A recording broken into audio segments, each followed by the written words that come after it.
chapter 16, verse 25. Salvation is believing and confessing God's work. And this is one of the simple gospel presentations Paul made to the Philippian jailer. Verse 25, at midnight, Paul and Silas were praying and singing hymns to God.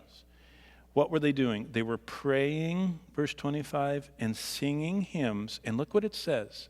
Singing hymns to God, and the prisoners were listening to them. And the earthquake came.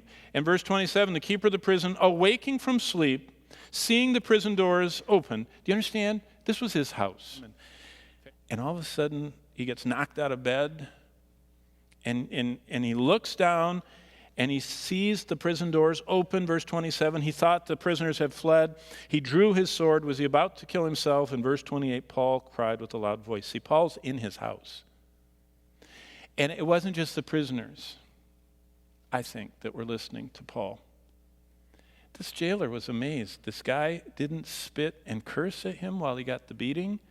And the jailer, I'm sure, is the one that oversaw Paul getting put in the stocks where they distend your body and your feet. And Roman stocks, they had this abdominal thing kind of like that kept you from, it made your feet extended and your arms extended. It's kind of being in an unnatural horseshoe-shaped position, which was as your body began to heal or coagulate and scabs were formed. Then when you stood up, it just broke open all the beating again. It was kind of like a little additional suffering. And the jailer had watched all this, and he had heard, but he didn't know what to do. So Paul cried with a loud voice, said, "Don't do your harm, we're here." And then he, the jailer, called for a light, verse 29, ran in, fell down trembling before Paul and Silas, and brought them out and said, "Sirs, what must I do to be saved?" That's one of the most beautiful salvation accounts in the Bible. And what did Paul say? Believe, verse 31. So they said, believe on the Lord Jesus Christ, and you will be saved, you and your household. And look at verse 34.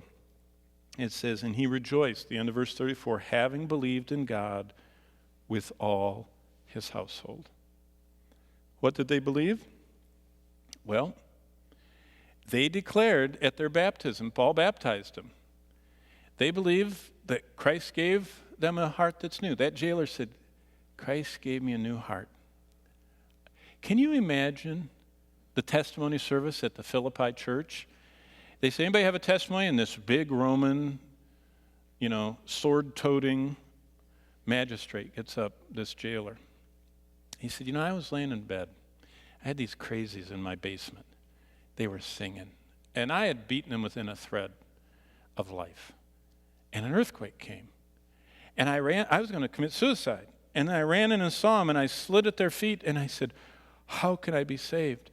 And they explained, the one who died to give me a heart that's new, who buried all of my past in his paganism and his sin, his whatever, and gave me a fresh new beginning, and he ended all my guilt because my sins are on him, and I have nothing left to fear.